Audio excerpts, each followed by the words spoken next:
بسم اللہ الرحمن الرحیم۔ السلام علیکم۔ آج ہم فیڈرل بورڈ مطالعہ پاکستان کی پاکستان اسٹڈی کی جو نیو بک ہے اردو میں، اس کا ہمارا باب دوم ہے۔ حصہ اول پہلا حصہ ہمارا چل رہا ہے۔ جو باب اول یا فرسٹ چیپٹر ہے اس کا جو ٹائٹل ہے وہ ہے پاکستان میں سیاسی ارتقاء۔ پچھلی ویڈیو میں ہم نے اس کے MCQs اور شارٹ کویسچنس کو ڈسکس کیا تھا۔ آج کی اس ویڈیو میں ہم جو اس کے لانگ کویسچنس ہیں ان کو ڈسکس کریں گے دو پوائنٹ آف ویو سے، کہ ان کو ہم بک کے پوائنٹ آف ویو سے بھی ڈسکس کریں گے کہ کوئی اگر نارمل ورڈنگ میں یا بک کی ورڈنگ میں لکھنا چاہتا ہے، اور اگر کوئی ہیڈنگز کے ساتھ زیادہ بڑا سوال چاہتا ہے تو دونوں طرح سے ہم اس کو ڈسکس کریں گے انشاءاللہ۔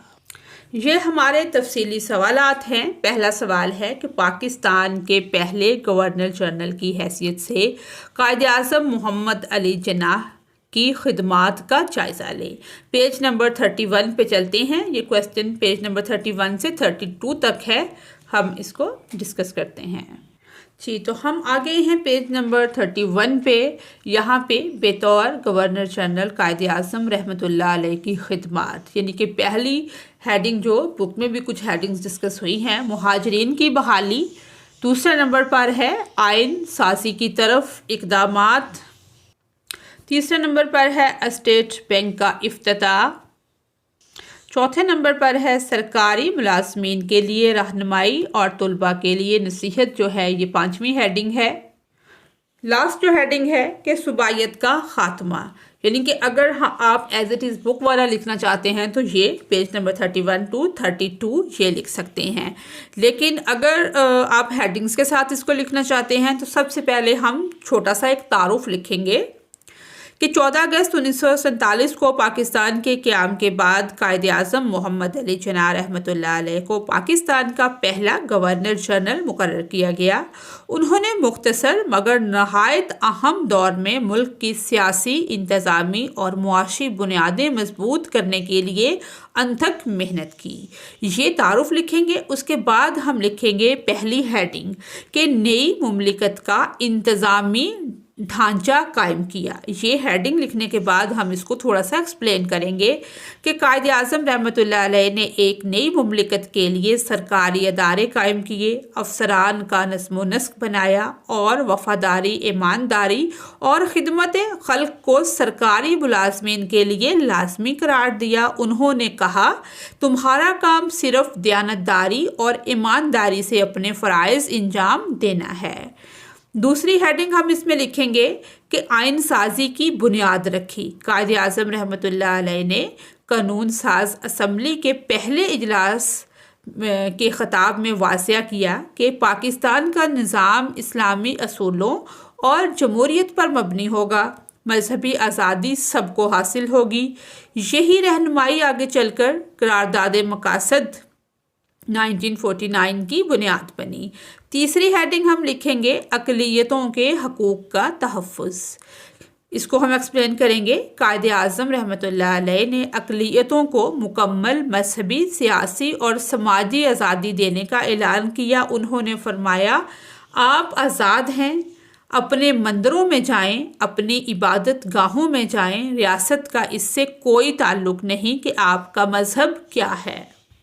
چوتھی ہیڈنگ ہم دیں گے معاشی و مالی مشکلات کا مقابلہ، کہ ابتدائی دور میں پاکستان کو خزانے کی کمی، کرنسی کی قلت اور مہاجرین کے مسائل کا سامنا تھا۔ قائد اعظم رحمۃ اللہ علیہ نے ان تمام مشکلات میں حوصلہ، ایمان اور محنت سے قوم کو متحد رکھا۔ 5ویں ہم ہیڈنگ دیں گے مہاجرین کی آباد کاری، کہ قائد اعظم رحمۃ اللہ علیہ نے مہاجرین کی آباد کاری کو اپنی اولین ترجیح بنایا۔ انہوں نے ریلیف کمیٹیاں اور کیمپ قائم کروائے تاکہ لاکھوں مہاجرین کو رہائش، روزگار اور خوراک فراہم کی جائے۔ 6 ہیڈنگ جو ہے ہماری بنے گی کہ قومی اتحاد اور نظم و ضبط پر زور۔ قائد اعظم ہمیشہ کہتے تھے، اتحاد، ایمان اور تنظیم ہی قوم کی کامیابی کی کنجی ہے۔ انہوں نے قوم کو انتشار سے بچا کر اتحاد و یکجہتی کا پیغام دیا۔ 7ویں ہیڈنگ اس میں ہم یہ بنائیں گے تعلیم اور کردار سازی پر زور، کہ قائد اعظم رحمۃ اللہ علیہ نے نوجوانوں اور طلباء کو نصیحت کی کہ وہ تعلیم حاصل کریں، نظم و ضبط کا مظاہرہ کریں اور ملک کی تعمیر میں بڑھ چڑھ کر حصہ لیں۔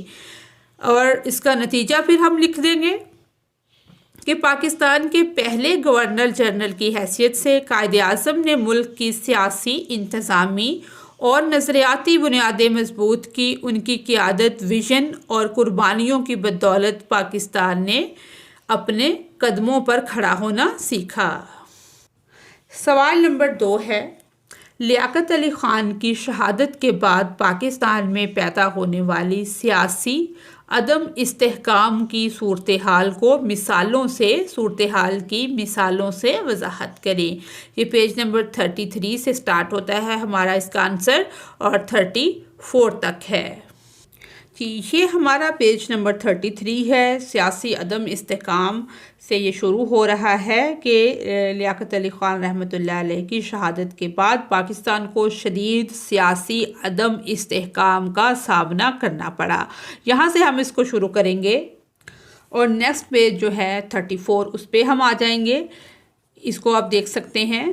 پھر ہم اس کی یہ ہو سکتا ہے کچھ لوگوں کے پاس بکس وغیرہ نہیں ہوتی تو ان کو پراپر گائیڈنس مل جائے گی، یعنی کہ یہاں تک اگر آپ بک کی ورڈنگ میں اس کو لکھنا چاہتے ہیں تو یہاں تک آپ ایز اٹ از لکھ سکتے ہیں، ٹھیک ہے۔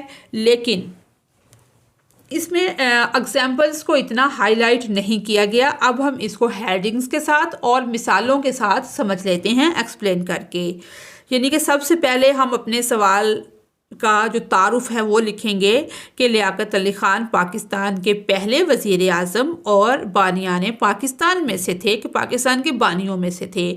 ان کی شہادت 16 اکتوبر 1951 کو راولپنڈی میں ہوئی۔ ان کی وفات کے بعد پاکستان کو سیاسی قیادت کے بحران اور انتظامی بدامنی کا سامنا کرنا پڑا۔ یہ لکھنے کے بعد تعارف کے بعد ہم پہلی ہیڈنگ پہ آ جائیں گے کہ مضبوط قیادت کا فقدان۔ قائد اعظم اور لیاقت علی خان دونوں کے بعد ملک میں کوئی مضبوط، باکردار اور تجربہ کار قیادت باقی نہ رہی۔ نئے وزرائے اعظم کمزور تھے اور بیوروکریسی اور گورنر جنرل کے زیر اثر رہنے لگے۔ اب ہم اس کی جو ہمارا کویسچن ہے، ہمارا جو فوکس ہے وہ ہمارا کویسچن پہ ہونا چاہیے کہ سوال میں پوچھا کیا گیا ہے۔ مثالوں سے ہم نے وضاحت دینی ہے۔ مثال ہے اس کی خواجہ ناظم الدین، محمد علی بوگرا، چودھری محمد علی، حسین شہید سہروردی، سب کے ادوار بہت مختصر رہے، ٹھیک ہے۔ دوسری ہیڈنگ ہم یہ دیں گے وزرائے اعظم کی بار بار تبدیلیاں۔ لیاقت علی خان کے بعد 1951 سے 1958 تک 7 وزرائے اعظم بدلے گئے، جس سے حکومتوں کی پالیسیوں میں تسلسل ختم ہو گیا اور عوامی جو اعتماد تھا وہ کمزور پڑ گیا۔ مثال اس کی ہم دیں گے، سب سے پہلے خواجہ ناظم الدین، یہ 1951 سے 1953 تک رہے، ٹھیک ہے۔ دوسرے نمبر پر محمد علی بوگرا، یہ 1953 سے 1955 تک رہے۔ تیسرے نمبر پر چودھری محمد علی، یہ 1955 سے 1956 تک رہے۔ اور پھر ان کے بعد حسین شہید سہروردی، یہ 1956 سے 1957 تک رہے۔ پھر ہے آئی چندرگر، یہ 1957 میں ہی ان کی کچھ مہینوں کے لیے تھی تو وہ ختم ہو گئی۔ پھر فیروز خان نون آئے، یہ 1957 سے 1958 تک رہے۔ اس کے بعد تیسری ہیڈنگ ہماری آئے گی آئین سازی میں تاخیر، کہ لیاقت علی خان کے بعد آئین سازی کا عمل سست ہو گیا۔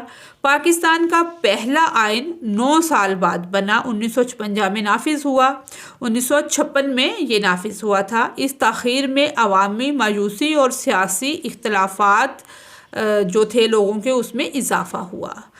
چوتھی ہیڈنگ ہم یہ دے لیں گے کہ صوبائی اختلافات میں اضافہ۔ قومی قیادت کی کمزوری کے باعث مشرقی اور مغربی پاکستان کے درمیان لسانی، معاشی اور سیاسی اختلافات بڑھنے لگے۔